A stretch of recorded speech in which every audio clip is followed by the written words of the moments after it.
Hello and welcome to the Bobby Moore Stand. Happy Thursday, I think. Yeah, because we're recording this the night before, which is coincidentally Chris's birthday. Happy birthday, Chris. Thanks, mate. Thanks. Celebrating my 30th again. For the 15th time. Yeah. I know. Don't make me feel depressed, mate. Seriously. All day today, I've been getting 50 jokes. I'm nowhere near 50 yet. I'm 45 today. On the road to 50, Chris. On the road to 50. That's what it means. That's what us 50-odd-year-olds tell you. You know.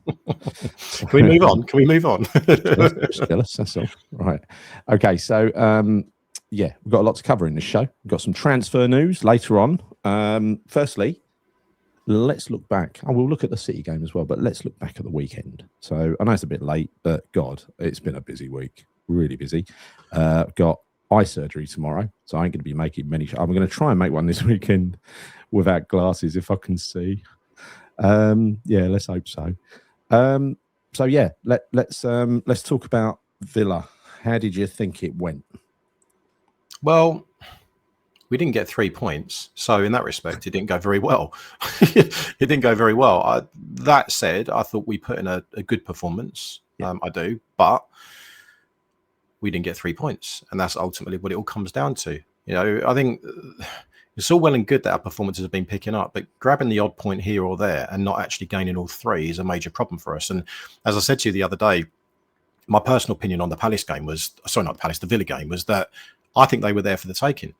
Yeah. I don't think that was the same Villa that I've been watching in recent weeks. They looked a little bit tired to me, and I think that we really should have won that game. That was probably one of the better opportunities that we had to win that game. I think a lot of their midfielders looked very, very tired, in particular Onana, who looked, he was knackered. He had to get substituted. And yeah.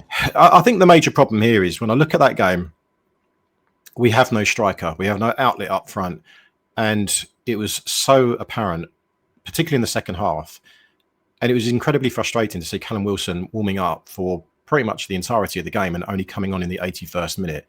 To me, it was almost as if Nuno wanted to play for the draw. He was quite happy to get a point. Yeah. Whereas for me, and some people, by the way, were saying this was just basically a free hit. I disagree. For me, I don't think there are any free hits for us right now.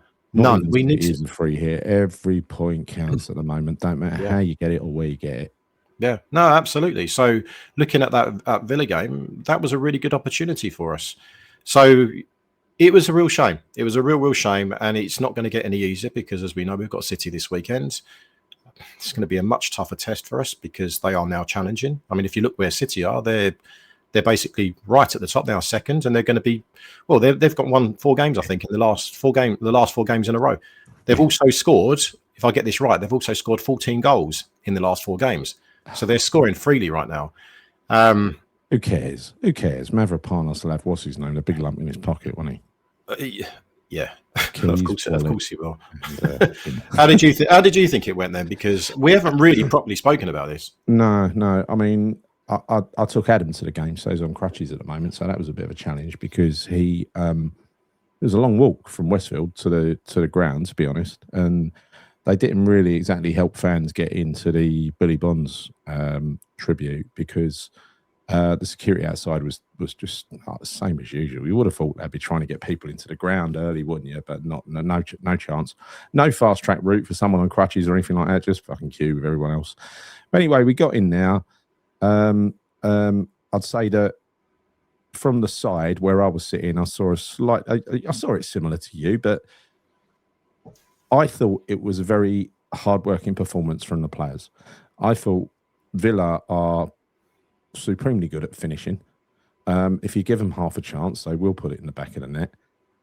And they did. They had 3 chances, basically. I mean, the third one wasn't even really a chance. Well, it was kind of half chance for a shot, but they had 3 clear-cut chances and they scored 3 goals. And I think that's the difference. That's a big difference between the two sides. They've got players all over the pitch that can score. They're very mobile. They always look dangerous and threatening going forward. We've always got in the back of our mind, somebody's going to fuck up at the back. To be fair, I don't think it did. I think Mavropanos is partially to blame for that. Not just the own goal, but he let Watkins get across him, which is a bit difficult because there's also some culpability from Tadibo as well. But again, I try not to be too critical because we are where we are. We're down the bottom for a reason. We're not very good defensively, and we're improving. So I think if we were playing one of the sides nearer to us, we wouldn't have been punished quite so severely as we got punished on Sunday. Again, I'll repeat. I don't think Villa are at their usual best. I don't. I know they're very good. You know, they're very clinical. They've got. I mean, I think their midfield is incredibly strong. They've got a good defense and they've got a good attack. But I don't think a fair amount of credit, though, Chris, to with the I don't know whether you call it a high press. I think we was a high press to start with, at least. You know, there's a lot of work from the front players chasing, hunting down space, chasing players, and stopping them carrying the ball into midfield, which is where they were going to hurt us. So kind of forcing them to punt it a little bit. So I think that surprised them, and I think the early goal sort of caught them out as well. Really caught them out. I don't think they expected us to come out of the traps that strong. It's usually the other team that comes out of traps strong, isn't it? Yeah, well, I think it is, and that's always the worry with West Ham at the moment. Even though you want West Ham to score, scoring so quickly into a game, the common joke, amongst the fans is, oh gosh, okay, we're going to go to a low block or a mid block now. We're going to defend the lead. We didn't. In all honesty, we were still giving it a good go. But I just felt, yes, you're right. I do feel that West Ham did negate some of the threats that Aston Villa typically posed, but I just don't think Aston Villa were at their best, regardless. So I think they were definitely there for the taking, and I think it's a real crying shame that we didn't get anything out of that game. At the very least, we should have got a point. Yeah, it's bad for the players' motivation amongst everything else, because if you see those players, the sheer amount of the volume of work they put in, especially the guys in midfield, run themselves ragged, didn't they? Absolutely run themselves ragged, and they're getting no reward for it at the end of the day. But I think if you look at it big picture, you'll see Villa have won 10 out of 11 now. So they're in the same side. We're relegation candidates. Get it into perspective. We lost at home. I don't like it. I don't like losing to anyone. I won't like it if we lose when we lose to City. But fuck it, you can't be happy about it, can you? It's got to change at some point, though, right? I mean, if we put in this level of performance, I know what you're saying about the motivation might drop because they're just working their asses off and they're not getting anything for it. But that won't continue. It can't be like that week in, week out. And we will get a team that's maybe even more slightly off their game, and we'll pick up the 3 points. And I think that's crucial. It's just about getting that I'll say that first win. We've had some wins, but it's just about getting that win now. We need to get that win as quickly as we possibly can do, certainly before the end of the year. When we look at the next 3 games, which I'm sure we'll probably go through in a moment, we have to get those 3 points as quickly as possible. And hopefully we can build from there, because there are some winnable fixtures in and amongst, December, or the remaining of December, and also January. But it's tough, because I think when you look at where we need to be, realistically, we're getting to the half-season point by the end of December. That's 19 games. Yeah. Well, look, I think, we've spoken about this before. 40, 42 points is kind of the benchmark of where we need to get as a club at the end of the season to stay up. Might be less, but you want to aim for at least 40 to 42. Well, we're 7 points shy of 20 points, which is a half-season point. So where are we going to get those 7 points over the course of the next 3 games? That's the big question. It's a tough one. I mean, we've played 16 games now. Nuno's been in charge for how many of them? 11 out of 16. So when he arrived, I mean, we've got 13 points now. We've got 4 draws and 2 wins under him. So we must have had 3 points when he arrived from the first 5 games. Yeah. So it is an improvement on the early season form, without a shadow of doubt, in that we're the ones that we've lost to Arsenal, we've lost to Brentford, which we always do, but I hated that. Brentford and Leeds were the 2 fuck-ups, in my opinion. Yeah. Never should have happened, right? I mean, we should have got at least a draw at Leeds, and we got to have a chance of at least drawing, maybe beating Brentford at home. We shouldn't have lost either of those games. The Liverpool one hurts. So I think those 3 games are the fuck-ups. And I think the Bournemouth second half is a massive fuck-up as well. Oh, yeah. Right? But I think other than that, there have been some real sterling performances in there. I think away to Man U was a great performance. Away to Brighton was a great performance. Villa was a really great performance without the reward. So since Liverpool, when we were completely pissed off, I think the form has been solid. Right. Well, yeah. I don't know if I'd use the word solid, in truth. I think for us. I don't mean as in upper table solid. I mean, I know what you mean. Candidates, we're not getting beat. I know what you mean. Look, I think defensively we're a lot better now. Okay, we're definitely a lot better. We're harder to beat, I would say. but we are still getting beat in certain games that we should be getting something out of. So that is a genuine worry for me. I can't hide away from that. But yeah, look, there has been an improvement under Nuno defensively, but the big issue for me is we have nothing up front, and that's something that we have to address in the January transfer window, which I'm sure I'm not so sure, but I'm convinced we're going to try to at the very least. But no, I mean, look, going back to the Villa game, gutted about it, but let's talk about the tribute as well with Bonzo, right? Because, I think that was, as I said to you in the previous show, that was kind of primarily on my mind leading up to that game anyway. Because I missed the kind of the mini tribute in the previous home game because I got into the ground a bit late, which I was a bit disappointed by. But for this one in particular, I got there 45 minutes early, which is like an all-time first for me because typically I'm getting there on kickoff or slightly after kickoff. Let me ask you a question, genuine question. We've spoken about this briefly offline, right? But what was your thoughts on the tribute for Billy Bonds? If I'm being honest, I think the club could have done a lot better. Let me qualify that, right? The tifo, and look, I didn't even know what a tifo was until the weekend. But anyway, I liked the tifo. It was a nice, how can you not like a big thing with Billy Bonds on it? It's great. Yeah. But it's kind of that was done by a fan group, right? The Ironworks Alliance chose the design. The club bought it. Ironworks Alliance put it up by the sound of it. Yeah. Right. So the shirt, the reef, when you compare that to the quality of the one that Hammers United put together, and I mean, you shouldn't really be even comparing those sort of things, but one was terrible and one was really nice. Yeah. And well thought out and made out of flowers, not with just a number 6 stuck on the back. Number 4, rather. I thought they could have done a lot better. A few words from Alvin Martin, who no one's going to have a go at Alvin Martin, but, talking is what he does for a living. You very rarely hear from Trev. He was Trev's minder, really, on the pitch. I would have liked to have heard from Trev, and I'd like to have seen, players who were left from the 75 and the 80 Cup final, maybe even the 81 League Cup final, maybe even he was still playing 85, 86, but he was injured for all the season. There's so many players he played with over 21 years. Where was that big army of people who he played with, like the senior pros, the big names? Where were they? The club, to me, could have done a lot better around that. And also, I don't like a minute's applause for a player. That was done because initially, way back when, because a certain club, and I don't know whether it was us or someone else, are a bit worried that the opposition fans were going to boo through a minute's silence or something, right? No decent crowd will do that. But ever since then, they've done this minute's applause, and I don't like it. I think it should be a minute's silence where people show a bit of discipline and keep their gob shut for a second and think, reminisce. And so to me, they didn't really tick any of the boxes, but well done to the IWA for doing their bit. I don't know how much that cost the club, but the whole thing, $4,000. Mate, I would agree with you.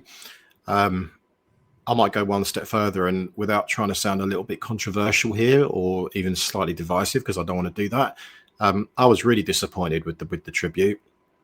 I thought a player of Billy Bonds' stature and legendary status, let's face it, a bloke that's will never ever be surpassed in terms of the amount of appearances that he's made over a period of time. It will never ever happen again. Many people, number 1 ever. Yeah. Well, not just at West Ham, but at every other club you can think of. It's just an incredible achievement. It really is. I mean, when you talk about West Ham, I mean, the first name that typically comes off of people's lips will be Bobby Moore. But, I'll tell you what, Billy Bonds, I don't really want to say he's a close second. I think he's a joint first because what he did. What he did. And again, I wasn't witness to this. I'm sure I would have caught a few of his games in the 80s at some stage, but I don't remember because I was too young. But the legacy that he has, and how well regarded he is, and how well loved he is by the fans. I thought the club did a poor job, Gal. I'm going to say poor job because if you look at this and I want to kind of separate these things in a bit of isolation here. So, look, fair play to Ironworks Alliance, who obviously helped out in terms of setting up the TIFO. Yes. That's great, you know, and you know, credit where credit's due. They helped out with that. The issue I've got here is that, and by the way, I looked this up. I looked this up. I wanted to get an estimation of roughly how much that TIFO would have cost. Yeah. And the rough estimate is somewhere between £3,000 to £4,000. Okay, Yeah. £3,000 to £4,000. Now, if you include all the bells and whistles and all the pulleys and ropes and this, that, and the other, let's maybe add on another £1,500. Look, let's add on £3,000. Let's say it's £6,000. Yeah. It's probably not going to exceed much more than £6,000. I might be wrong, but I've looked this up, right? So about £6,000. Typically, most crowd-funded TIFOs typically range around about £3,000. But this was a little bit bigger. So £6,000. Let's qualify that. That is 5% of 1 week of Danny Ings's wages. Yeah, I mean, you can look at it that way. So, but if you look at it again, so let's say £6,000, £6,000 for a player like Billy Bonds. Now, look at this as a comparison, and this is how I compare this. Right?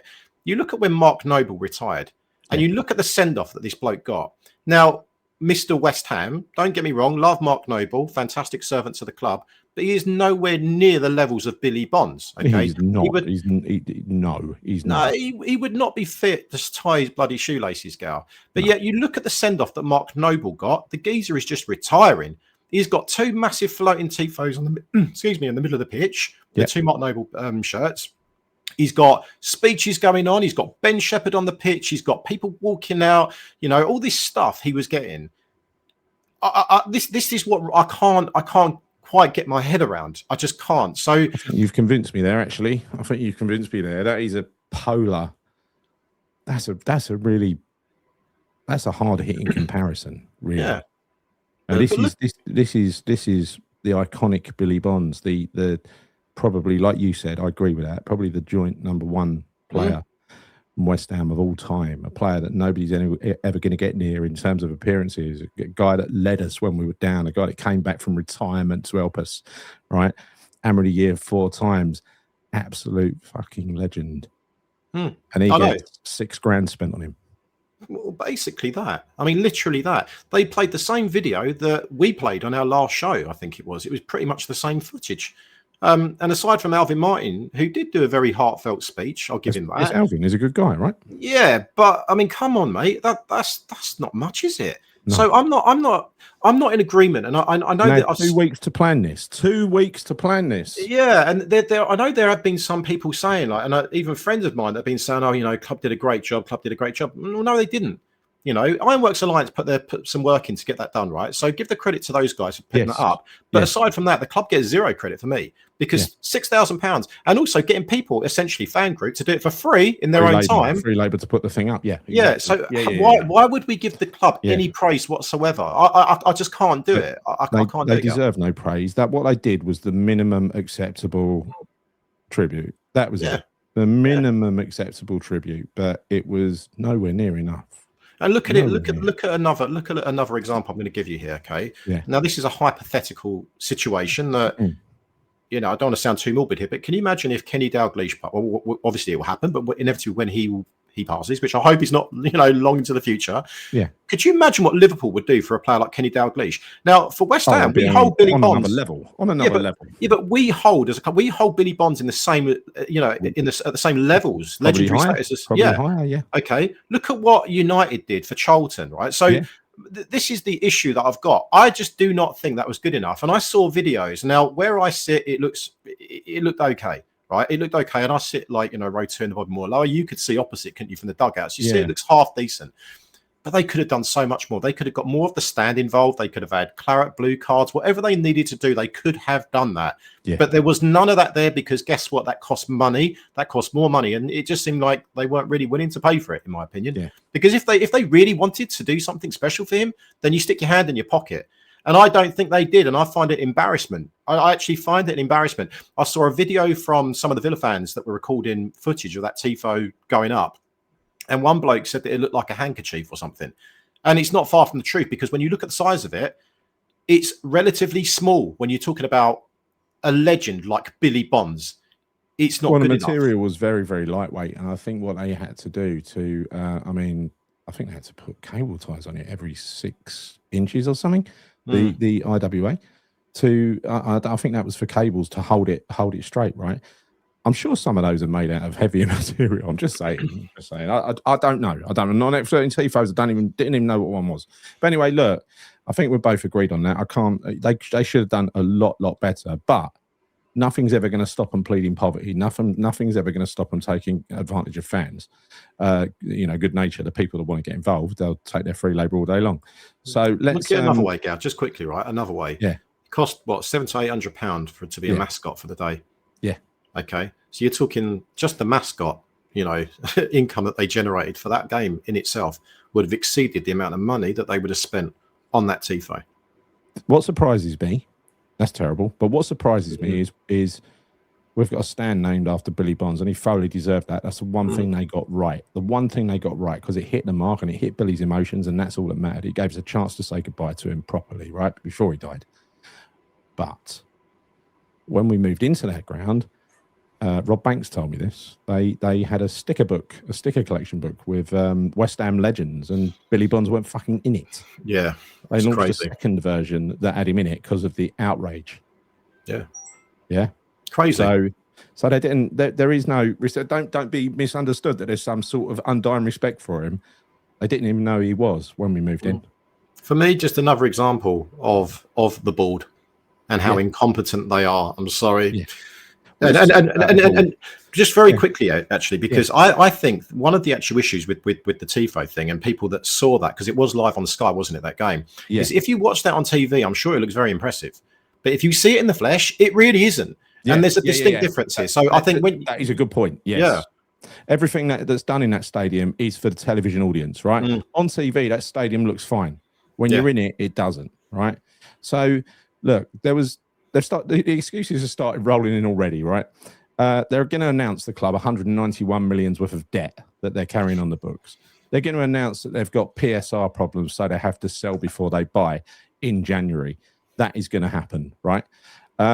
So somebody did an analysis. Adam Williams of GRV Media is GRV Media's head of football finance and governance content, claims that the parachute payment we would get over 3 years, I didn't think it existed anymore, but it still does, thank God, would be 140 million or 120% of the equal share of the Premier League pot. So, and that would be paid in 55%, 45% and 25% increments.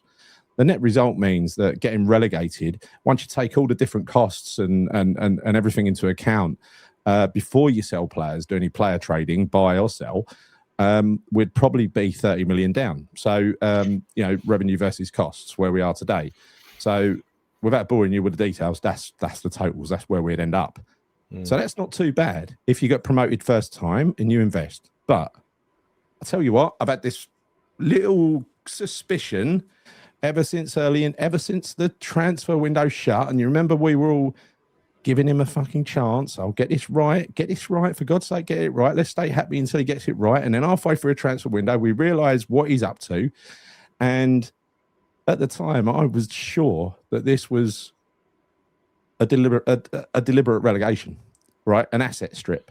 Because we've got a lot of players that would fetch decent money when you look through that squad, or players that he would want off the wage bill, like Jared Bowen, right? Strip it down and leave us with a load of kids, and any kids that have got a price, sell them as well, and then use the whoever the agent is to rebuild it again. I am back to thinking that is the plan. I've got to be honest.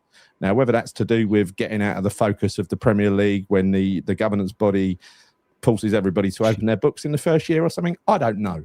But this still feels deliberate. The way he dragged his feet over the summer, knowing that we didn't have a squad that was fit for purpose, unless he's deluded enough to think that we did, unless he thought that Potter was the right answer, like he thought Lopetegui was the right answer last year. The thing is, I think Nuno's a decent manager, and I think with a decent set of players, he would keep us up. Yeah. I don't have any doubt about that, to be honest. I think it's the first decent one we've had for a while. But this will show the intent. If they start pulling the same strokes again of we need to sell before we buy, and this turns into a fucking last-minute rush in January, this is deliberate. Because any board that had anything about them whatsoever, anything about them whatsoever will be panicking like fuck at the moment, and they will be waiting, busting a gut until that window opens so they can get out there and get some players. Well, let's see what happens, Gal. Let's see what happens. I mean, if going by history, I don't particularly have much, high expectations that we are going to sign some great players that are going to really help us. I think all these transfer rumours, I think they're bullshit, and I resent reading them out, to be honest. But let's go through a few of them, Chris, because it's entertainment, isn't it, at best? Well, yeah. I mean, look, I think the problem that we've got is we're fishing in a pretty small pond, Gal, because we don't really know. Well, look, firstly, I don't even know how much money that we do have to spend. We know a few players are going. We know Fulkrug's going, right? That deal is almost. It's all fucking loans, though, Gal. You tell me where we're going to bring in money, where we're going to actually bring in revenue, because I can't see much. I can't. I'm hearing rumours that apparently we're open to offers for George Earthy. I mean, even if we were, which I think would be crazy because he's one of our youngsters, we're not going to get a great deal for him because he's a youngster and he's relatively unproven in the Premier League. Okay, so maybe what are you going to get from him? 6 million, 7? I don't know. To aid the PSR thing, we're selling part of the women's team or all of it. I don't know. Yeah. So we're doing that. We're getting players off the books. It all feeds into the PSR calculation, wages as well, right? So if you get the wages off the book, it's not as good as a transfer fee, but it still counts. So if you can do that, if you can get JWP off, that'd be a loan, right? I mean, someone will pay a bit of his wages, not all of it.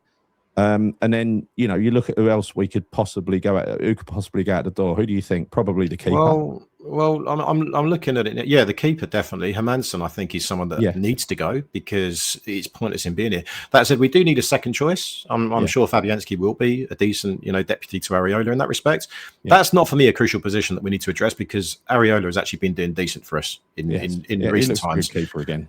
So I'm fine with that. But if you go back to your question around what players, so Luis Guilherme, I think possibly could go out on loan because he's not getting game time. I don't think Nuno fancies him as a player. JWP, well, that's obvious. I think he's definitely got to go and he's going to want to force a move. And I think that will be a loan. Who else is there? Well, Fulkrug which is crazy to me, he's going to AC Milan, if that's true.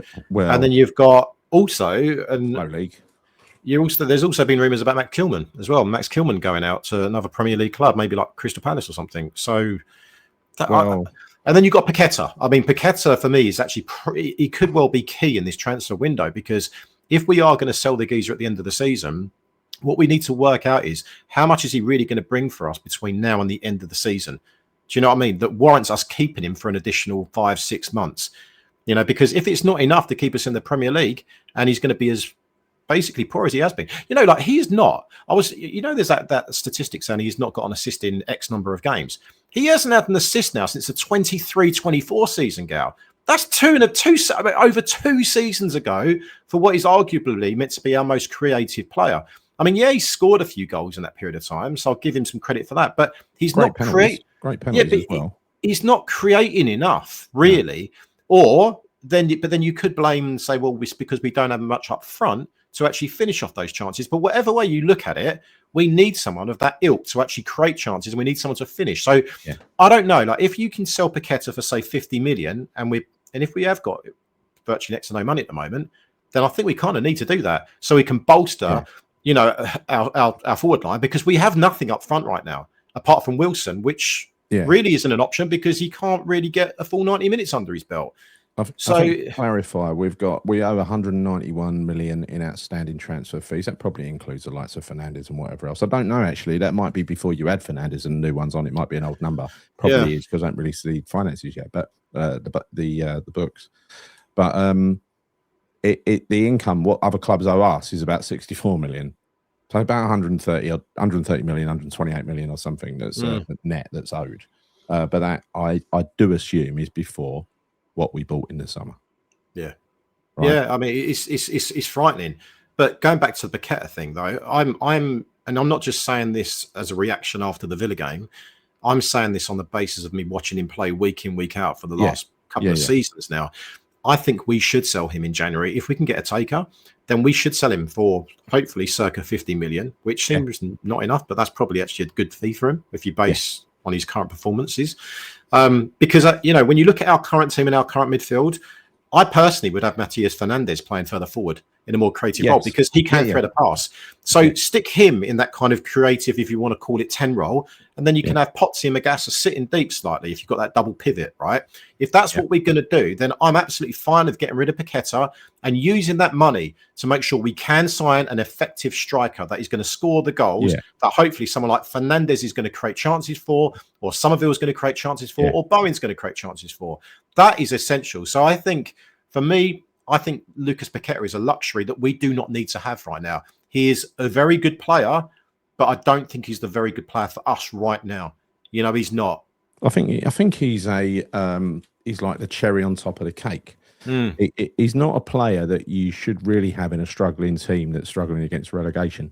I don't think he's going to set up enough goals or score enough goals to get you out of trouble. Yeah, and that's what you need. You need everybody pulling. The first thing you need is complete dedication and organisation and commitment to the coach's plan, whatever it is. Right now, you know that the coach's plan in this case is discipline, positional discipline, and sticking to your role.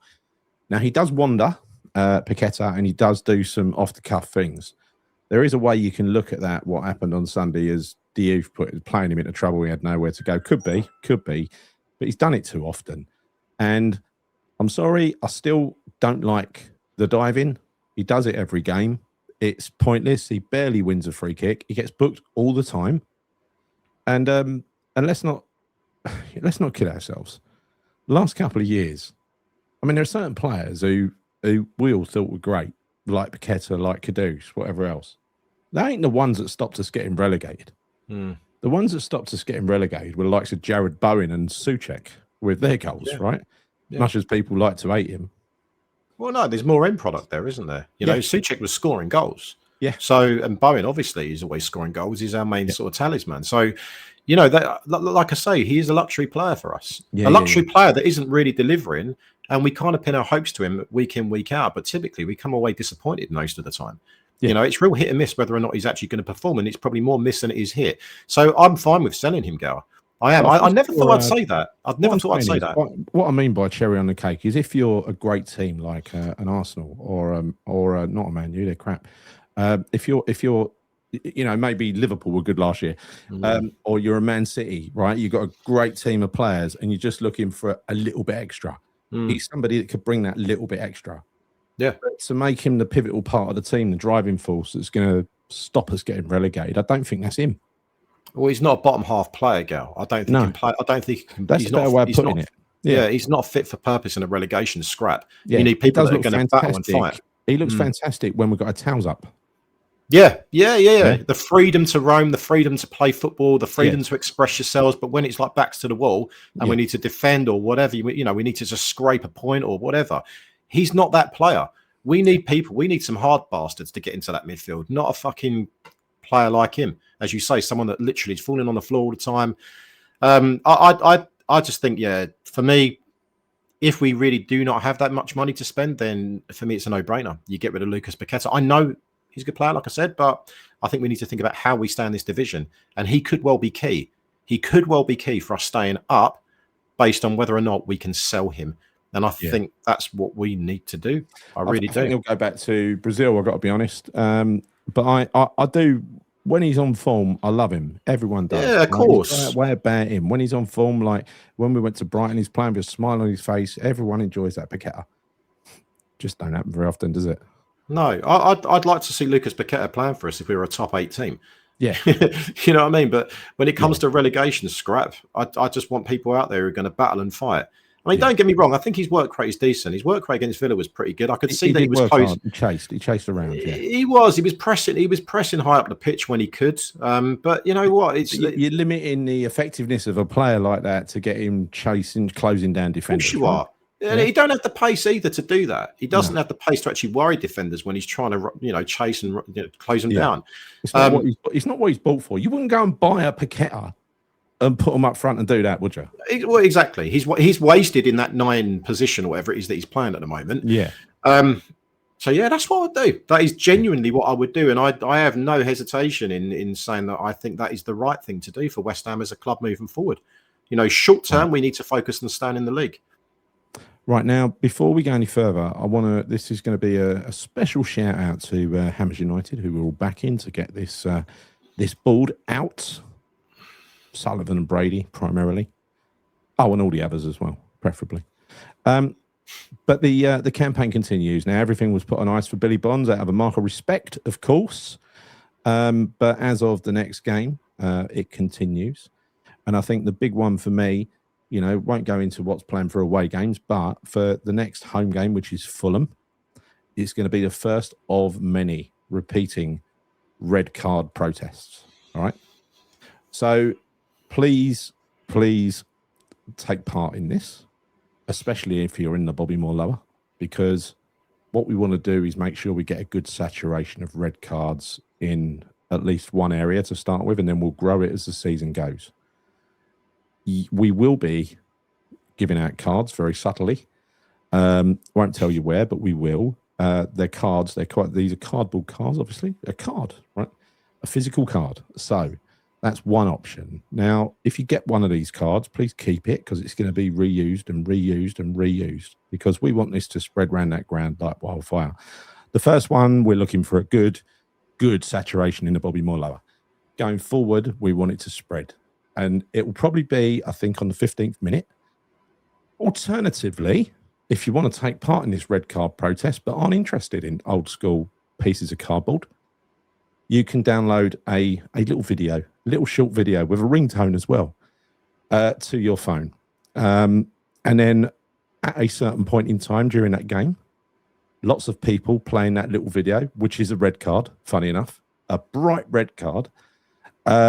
It'll actually, imagine, Chris, a couple of hundred phones playing that video and that ringtone at the same time in the same area. So scale that up to a couple of thousand, right? That's going to come across on the telly.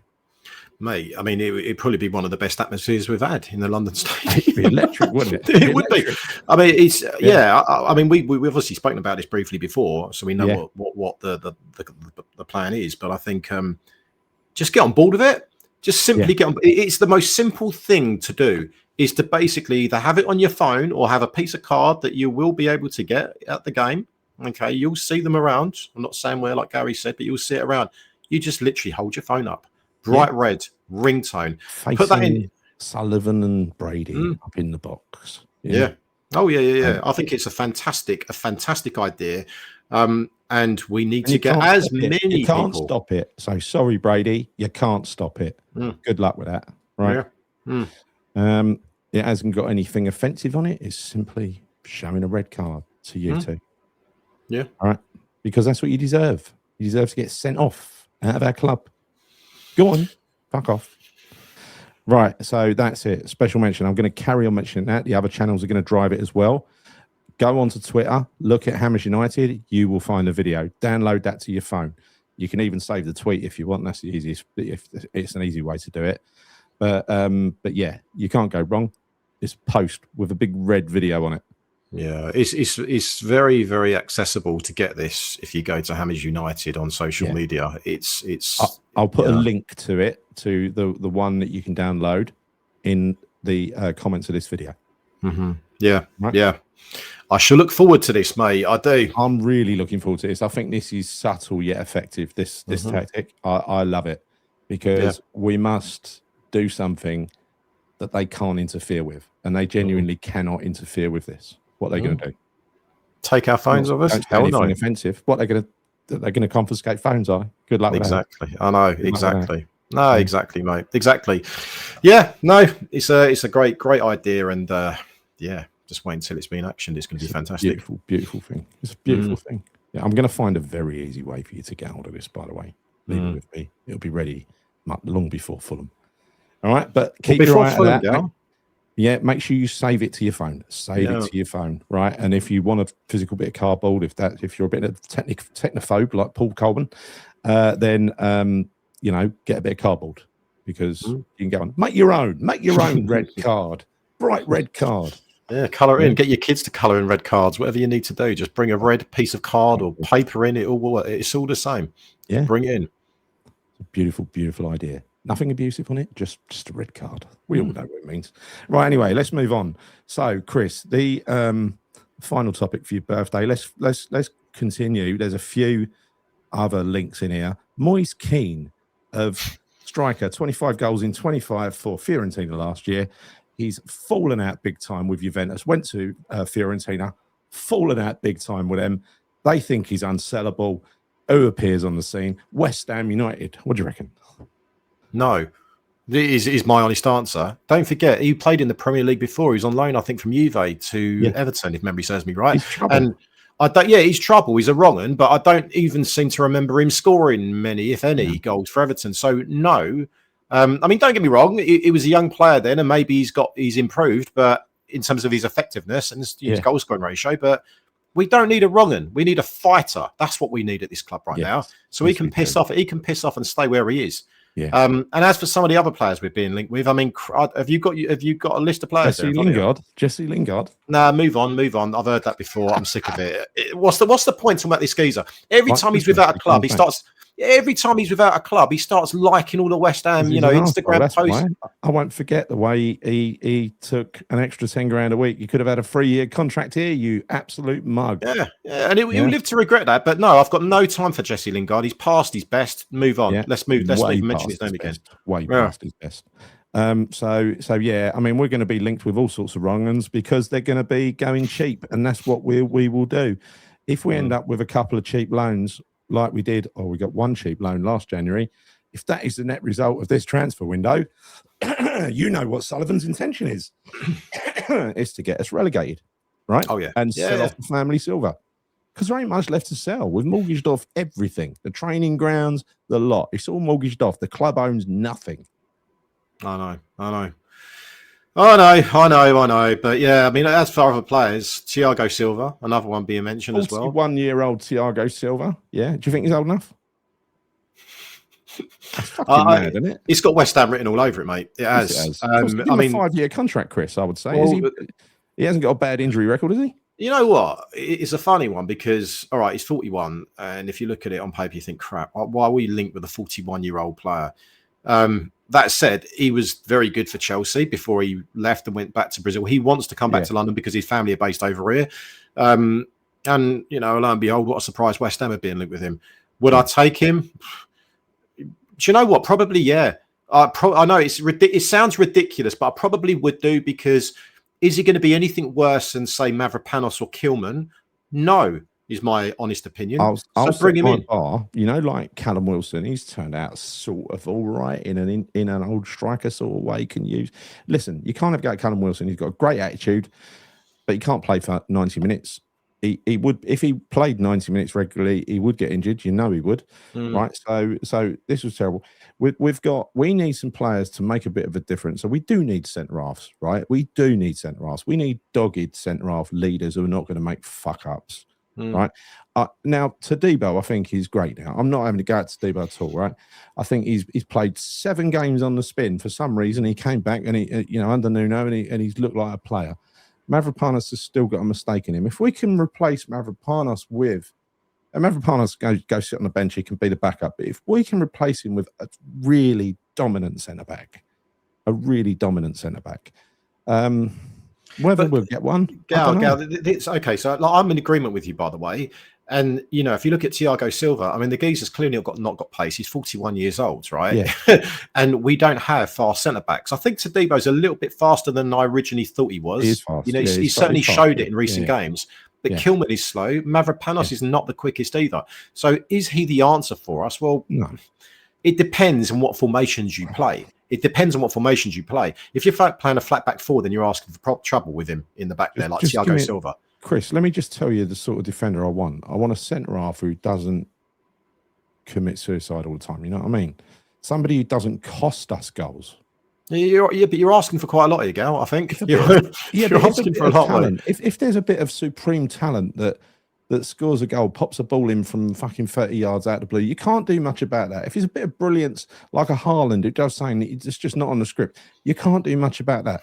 But there are certain roles and responsibilities for a centre-back. I expect to get someone who can follow those roles and responsibilities. I get it. I get it. But I want a striker that can score a goal. I want a striker that can score maybe 10 I goals want a both. season. I ain't got to the other end yet. Yeah, but this is the problem though, because what is actually available and who actually wants to come to West Ham? How much money do we actually have? Yeah, so what we want and what we're going to get is probably going to be two totally different things. Yeah, but when you look at realistically what's available right now, well, Thiago Silva's being banded about because he's free, because the geezer's 41 years old and he wants to come back to London. So it seems to make sense, and it's got West Ham, as I said, written all over it. So I could actually see that one happening.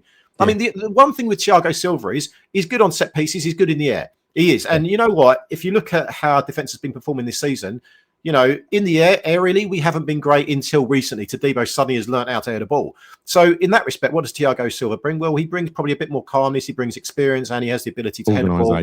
Yeah, a bit of organisation. So look, I suppose this is the reason why I'm saying I'd be okay with us signing him, because I don't know who else we would realistically get. Honestly, it's fine. I think midfield, we're in a happy position now where certain players have got to move, like Guido. Get him the fuck out of the club. Yeah. For Christ's sake, right? Move him on. Maybe he'll make the World Cup if he gets a few games. Who knows? Let him move on. Let him satisfy his ambitions. I don't know if Nuno wants to get rid of him because he's still giving him game time. So I find that pathetic. The only thing I can think on that, Chris, is that Nuno's doing what many managers have done and showing Sullivan what a shit bench he has, because he can see the writing on the wall that no money's going to be spent. I don't know. I don't know. I don't. We'll never know the answer to this, will we? No. So it's one of those ones. I'm just got me scratching my head, as it has with some of the players that we're being linked with at the moment. You talk about some of the other players. So you got that. That ginger geezer over at Norwich, Josh Sargent, who we spoke about the other day. Yeah. Again, goal scoring record of Ian Dowie. Right, so hardly prolific. He's got ginger hair. Honestly, though, if he's got the work rate and the effort of Ian Dowie, fuck him. We don't need strikers who score goals. We've proven that in recent years. You can get a striker who puts in a load of work and creates space for others to score goals. If that sort of player, I'm fine with that. That's basically what Antonio was. He was never prolific. Look, I'm not excited about signing a player like this. I'm not. No, I want a striker who bangs the goals in, who bangs 20 goals in, but we ain't getting one of them. No, look, cool. Look, 20 goals a season is a lot of goals. When was the last time we had a 20-goal a season striker? We haven't for a fucking long time, right? So, Dean Ashton. I don't even know if he ever hit 20 in a season, Gal. I don't know. I don't think he did. I think probably it was going back to John Hartson times, which is ridiculous because that's like God knows how many years ago. Nearly 30 years ago now. Nearly 30 years ago. But if you look at these players, Josh Sargent, so for me, look, big no, don't even know what he's going to cost. There's the geezer over at Coventry, Haji Wright, another American striker. They want silly money for him because basically they're top of the league, I think it is, in the Championship. They don't want to let him go because if they do, then they're potentially going to, harm their basic chances of getting promoted. So they're asking for silly money from West Ham. I think it's something stupid like 100 million for him with shit tons of add-ons. So there's not a chance in hell of that happening. And I admire that because it just basically goes to show that we ain't going to sell him. We don't need to sell him. We want to keep him. And then I look at the other players. I don't know who they are. I mean, you tell me. I mean, I suppose, more will be visible and, more will become apparent going into the actual window itself. But it's going to be a tough transfer market, mate. It's going to be really, really tough. And, I think we need to get domestic players, in truth, which narrows the kind of list down. It ain't going to happen though, because you're going to have lots of joint forces on here. You're going to have the Portuguese contingent, trying to line up Portuguesers. I hope they're Portuguesers with West Ham experience. But Portuguesers, I mean there's every chance of that happening, and I think obviously if we go for domestic-based players that have experience of the English game and potentially the Premier League, then there's going to be a cost added on to that fact as well. Here is Gold, Sullivan and Brady's striker record. Okay. Why are you doing this to me? It's my birthday, Gal. Why are you doing this to me? Happy birthday, Chris. We've signed 41 strikers since they arrived. Between them, they've scored one goal in every 5 games. That's cost £1 million a goal in transfer fee alone without considering wages. And 15 of those 41 strikers didn't score a single goal. Their record of signing strikers is shit. Yeah. And yet they blame Stighton for the latest mistake of bringing in Fulkrug. He's number 41. What about the other 40? I know. It's absolutely shocking, which is why I don't trust Our best strikers are converted wingers. I think that is, though, as we said the other day, that is kind of like the English game now. It's very different. Typically, your Yeah. goal scorers are coming from the flanks now. You look at the likes of, Yeah. like I said the other day, Mo Salah, players like that. Mm. I said about Michael Owen, said that if he was playing in the game today, he'd probably be coming in off the right or the left because, a young, pacey, short striker is not going to cut the mustard in the Premier League up against two big centre-halves when you play a lone striker up front. So I think that is true. But look, I don't know what the answer is, honestly. I just want some people that are going to fucking fight. That's what I want. Fight for the badge, fight for West Ham, and try and keep us up. I don't care where the goal's from, as long as we win games. Can I just say, selling George Murphy, I think that would be fucking disgusting. If they're even considering that, I think that is disgusting. Well, I don't necessarily believe everything I read or hear because there's a lot of nonsense out there. There is, but I think some of the links that we've had, I think there is genuine. There is some my narrative. It will feed him into my narrative that if he's got a price, if we got an offer, we're going to sell. I don't know. I look, mate. Right now, I'd rather us get rid of Lucas Paqueta than George Murphy. Yeah, I would. It's so would I. So let's get it right. Sell George Murphy. I don't need to buy a replacement for Lucas Paqueta. Well, look, sell George Murphy for $6 million. What's that going to get us? I'm just putting $6 million out there. I don't know what it would be, but I can't imagine it being a huge amount, like I said before. Yeah. So, what benefit is of that to our team? It does nothing. It does absolutely nothing. Well, it sends out the wrong message to all the kids. Yeah. For starters, yeah. But it does nothing in terms of generating the revenue that we need to go and sign additional players because £6 million is drop in the ocean nowadays in this transfer market. So there's no logic behind selling him whatsoever. He wants to play for West Ham. Why would we sell him? Keep him. Let's see how he gets on this season. Give him a few chances. He needs to get some game time. Maybe not starting games, but honestly, I'm actually at that point right now where I'd rather see George Murphy playing the fucking 10 than Lucas Paqueta. I would. Honestly, I would. I know. I would as well. Should we talk about, especially the way you described him the other night? Honestly, how are these kids going to get acclimatised to playing in the top flight if they never get a game? I know. It's a what? I mean, there are some players that are getting game time, and it's good to see Nuno integrating them into the first team. Like he's doing better than most. He's doing better than most for sure, right? And that's really good. But there seems to be a common denominator between the young lads that he uses, and they're all fucking giants. Yeah. You're right. Yeah, you're right. Well, look, I mean, not that giant. Well, we're not. Yeah, I know he's not a giant, and not that Luis Guilherme came for our youth team. He didn't. We bought him, but he's not big. He's not physically strong, and we've seen that in games. And I don't think Nuno fancies him as a result. I think you're quite right. He probably wants those physical types of players, which I think is fair enough to say it works in the Premier League, which is quite possibly why we're being linked to Adama Traore, which, by the way, I could see that one happening as well because he's a big lump, but again, no end product. So look, you know what? I think it's probably pointless this continuing this discussion around transfers because we're not there yet, are we? Little fact. It's like in recent meetings between West Ham and the former champions, we're talking about Man City, the aggregate score stands at 43 goals to 7. 43 goals in 14 games. So what are you going for this weekend then, Gal? West Ham win? 3-0 to City. What are you doing? I think we go there and bend over every time, right? I think we don't put up a fight. Others try it and they're marginally successful. More successful than us. It's fucking embarrassing. We shouldn't be bending over against anyone. No, like I said earlier, I'm tired of that fucking phrase free hit. Yeah. I think when you're in a relegation scrap, there are no free hits. You've got to try and get something from every fucking game. So the way you got to look at it this way. If survival relied upon us going to Man City, this is the last game of the season, would you look upon it as a free hit? No, you wouldn't. Yeah, it's a great example. And look at when we did stay up in the Great Escape season. We had Man United last game of the season. We needed something. We got something. A decent Man United as well, yeah. Very good Man United. Yeah.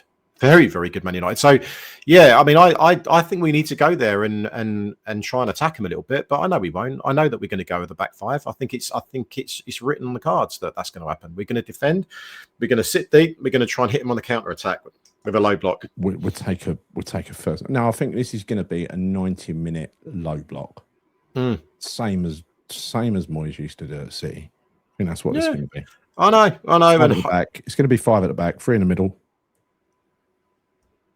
Yeah, I think you're right. I think you're absolutely bang on, mate. I'm checking for Paqueta. You watch. Well, I was actually looking at what players we've got available, and I'm Yeah. just going that's my so, and I was kind of working out what I thought would be possible in terms of what our lineup could be, and I think we will play a back five. Yeah. I've got a feeling like I don't know the situation with El Haj Malik Diouf, called Magic Diouf. Is he available this weekend or not? But I don't think he is. Or even if he is, I think we need to integrate Kyle Walker-Peters into that left wing back role, because that will be our answer, because we have no one else that can play there, right? Apart from Molly Scholes. What about the right back role? Well, okay. Well, I think Aaron Wan-Bissaka is still available to play this. I think they both are, by all accounts. I don't think they've been called. I don't think they've gone. I don't think they're away just yet. I think this is the last game.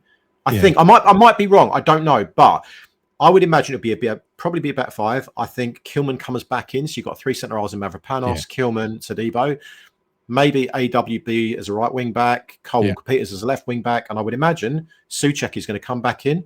I've got a feeling for Paqueta. Yeah, I've got a feeling he's going to come in for Paqueta, so I reckon it's going to be Souček and Potsy in the middle, and I think Fernandez, Bowen, and Wilson. I think that's going to be probably the lot. But you know what? No Magassa. Well, I want Magassa. I want Magassa in there, mate. I'm just going by what I think might happen. But it's so hard to predict lineups these days, because you see things that you just would not predict at all. Yeah, you do, don't you? I mean, you do. I think Magassa has to be in there. Yeah, of course he does. Of course, I want him in there. But I've got a feeling Souček will come in. I don't know, mate. I don't know how anyone could come to the conclusion, after watching Magassa the other day, how anyone could come to the conclusion that Souček's a better player, or he's more worthy to play in this game. I don't know how anyone comes to that conclusion. I've got to be honest. I love Souček, but he's a substitute now. I'm looking at it another way. I don't want this to happen. This is what I've got a bad feeling will happen, is that he will come in instead of Magassa. And I've got a feeling that they might even have Souček playing slightly more forward. So, for his presence in the air being a bit of a box crusher, whatever. That's what I think. But I don't know. I don't know, mate. I mean, look, we've had these conversations so many times. Lineup predictions, we get it wrong pretty much every week, as does everyone, because we're stunned pretty much most weeks. We are. What were you going for? What were you going for? Knows, mate. 3-1 to City, I reckon. Maybe we'll nick a goal, but I reckon 3-1 to City. I can't see any other way around it. I can't see a version of this where we come out of a win. I hate saying it, but you know what? Like 14 goals in their last 4 games, so they've beaten Palace, Sunderland, Fulham, Leeds, and they're only 2 points behind Arsenal. So if you look at it from a City fan's perspective, this is an absolute must-win game for them. If they are serious about winning the league, they have to beat us. They have to be winning this game. They can't be losing to West Ham at home. They can't. What we need, because this could happen. This happened at City back in 1970, right? I'm going to share this with you. What we need is for our midfielders to be really aware of what's coming, right? And something like this, I think, would be welcome. There we go. Joe Corrigan takes a goal kick. Look at the state of him. Right from boys. Goal! And what happened? What an unbelievable goal! A terrible clearance from Corrigan, and Boyce said, "Take that." Oh, but yeah, good, isn't it? I'll take that now, mate. I'll take that now. But yeah, sadly, I can't see us coming away with anything. But going back to what you said to me about the Villa game the other day, as long as you see fight, endeavour, spirit, togetherness, commitment, all of those things, then I'm okay with. Begrudgingly, I'm okay with a defeat. Because that means it's going to be carried on to the next game. Because we're not going to get relegated for losing away to City or at home to Villa. We're going to get relegated for not participating in games like Leeds, like Brentford. So this is where, starting after the City game, we need to pick up points against Fulham, against Brighton, against Wolves, away against Wolves. And we need, and all those other games that are following that. That is where we make the difference, right? That is where we make the difference. So that is why I want to see a cohesive, disciplined, aggressive performance against City, because to me, it's the players showing they're still up for it. And come the next game, they'll still be up for it. You know what I mean? I'll tell you another way I look at this. Yeah. Man City is a game that we don't necessarily expect to win at all. No one expects to win. Yeah. People are saying it's the free hit. But imagine if you go to City and you beat them, what that does for the players' confidence moving into the next games. So I see this as a massively important game. Every game we're playing we're playing is massively important. But I actually see this as a massively important game, and I think the players need to feel this way as well. That we need to get a win against City. Yeah, I know it sounds crazy. Maybe it does. We need to get a win against City because we need to try and win. We need to try and win. You're talking about beating teams that are in and around us. Like, that is kind of like, that's going to be the bread and butter of us staying in the league. I would also add to that, we also need to pull out a few freak results against some of the big teams as well. Because West Ham typically did that in years gone by. We would beat the odd, big, top 4 team. We would do that on a regular basis. So I think that it's about bloody time we went up to City and we got something, because I cannot remember the last time. Is it 2015, 16 or 2014? I can't remember. Was it when... yeah, it was when we had Paqueta that season, wasn't it? Yeah, I think Victor Moses scored, didn't he? But I mean, that's mad. We should go there and think, you know what? 14, 15. So that's fucking long time ago. If I'm a West Ham player, I'm thinking to myself, I'm going, right, none of the fans expect us to win. We go up there and we fucking put on a performance and try and get something out of this game and surprise everyone and get that confidence and take it into the next games. That's what we need to be doing. Yeah. Fuck the low block thing. Sod that. Go out and attack them. Fuck the low block. Show them something different. Show them something different. Is called Fuck the Low Block. It is. Fuck the low block, mate. Honestly. Right. Surprise City, because they'll be expecting the low block. They will be expecting the low block. Let's go out there and fucking play free up front. Don't give them the low block, Chris. Don't give them the low block. I'm not, mate. I'm not. Yeah. 3-4-3. Bosh. But anyway, I'm going 3-1 to City. So there you go. I'm going 3-0. Yeah. Right. Okay. Off to laser eye surgery in a minute. Did I describe the procedure to you? I have, haven't I? So, it sounds. I don't know. It makes you fucking they carve with a micro scalpel a little sunroof over your cornea in each eye, and then they pull back the sunroof and they fire a laser into it, burning your cornea into the right shape. Then they shut the sunroof again and send you home and say good luck. I'm all over in 10 minutes, both eyes. I mean, the fact that you and the missus are getting it done at the same time, I'm just worried that what it is, because I'm worried about how you're going to get home for starters. Well, it's going to be difficult to drive for sure. So just going to get him to call us a cab, black cab, actually. Yeah. As long as, you're going to need to, mate. Well, look, good luck. Good luck with that. I hope it goes well. It needs to go well. And look, you can lose these. Well, the upside, Gal, is once you've got that 20/20 vision, you have a perfect view from your posh padded seats as well. Well, yeah, but it also means I can see in the Bobby Moore again, which means I'll be going back there next year. Yay. You need to come back there this year, mate. Sorry. Well, and you will do for certain games. Yeah, I will do. Yeah. Anyway, happy birthday again, Chris. Cheers, Bloody mate. youngster. Right. Only a few hours left of it now. Enjoy it while you can. Another hour, actually. Another hour. We're done. Thank you all for watching. Please subscribe if you haven't already. Give the video a like, hit the bell notification icon, all that stuff. Plenty of videos to come in future weeks once the transfer window slams open and we have to feed you all the nonsense that comes along. Hopefully, we'll see some deals done. You never know. But until after Man City, cheers, Chris. See you later. Good night. Cheers, come on, you ones. Sorry, when I say good night, we're faking this. This is Wednesday night. This is Thursday morning. No, you meant to say good morning. Enjoy your day. Enjoy your day. That's what I meant to say. Good morning. Yeah, good morning.